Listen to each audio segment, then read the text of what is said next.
കശ്യപ വേദ research ഫൗണ്ടേഷന്റെ നേതൃത്വത്തിൽ കോഴിക്കോട് കക്കോടി വേദ മഹാമന്ദിരത്തിൽ അതിരാത്രി മഹായുഗം പുരോഗമിക്കുന്നു. കർണാടക മത്തൂർ ഗ്രാമത്തിൽ നിന്നുള്ള വൈദികരാണ് അതിരാത്രത്തിന് കാർമ്മികത്വം വഹിക്കുന്നത്. 2014 നടത്തിയ സോമയാഗത്തിന്റെ തുടർച്ചയായാണ് അതിരാത്രം സംഘടിപ്പിക്കുന്നത്.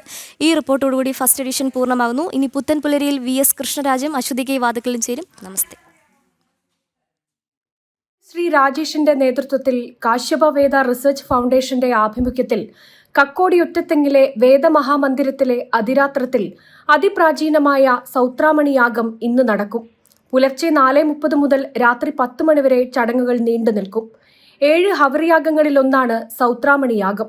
അതിരാത്രം പോലുള്ള സോമായാഗങ്ങളിൽ സോമരസം ഉപയോഗിക്കുന്നതിനാൽ അതിന്റെ അതിക്രമം മൂലമുണ്ടാകാവുന്ന ദോഷങ്ങളെ പരിഹരിക്കുന്നതിനായാണ് സൗത്രാമണി നിർദ്ദേശിക്കപ്പെട്ടിരിക്കുന്നത്.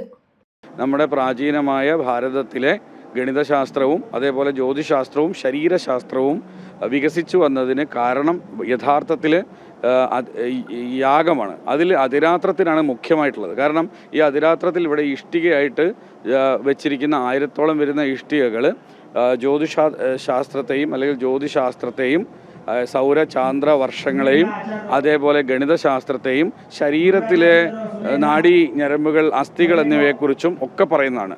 ഇന്ന് പ്രധാനപ്പെട്ട ഹോമം ഇന്ന് രാത്രി 11 മണി വരെ എന്തുണ്ടാവും? 11 കടക്കും, മോസ്റ്റ്ലി 12 മണി കടക്കും. അതിനാണ് അതിരാത്രം എന്ന് പറയുന്നത്. അപ്പോൾ 12 മണി വരെ മുഴുവനും യജ്ഞാദികളാണ്. ലോക നന്മയ്ക്ക്, ഒരു ഹ്യൂമൻ കമ്മ്യൂണിറ്റിക്ക്, ഒരു ഹ്യൂമൻ കൈൻഡിന് വളരെ മോശമുള്ളൊരു സമയമാണ്. അതിന് മറികടക്കാൻ ഇങ്ങനെ യജ്ഞങ്ങളാണ് പണ്ട് ഋഷിമാർ ചെയ്തുകൊണ്ടിരുന്നത്. ഐക്യം, സമാധാനം, സമൃദ്ധി, വിജ്ഞാനം എന്നിവയെല്ലാം ഉണ്ടാവുകയെന്ന ലക്ഷ്യത്തോടെയാണ് അതിരാത്രം നടത്തുന്നത്. മഹായാഗത്തിന് കർണാടക ഷിമോഗയിലെ മാത്തൂർ ഗ്രാമത്തിൽ നിന്നുള്ള വൈദികരാണ് കാർമ്മികത്വം വഹിക്കുന്നത്.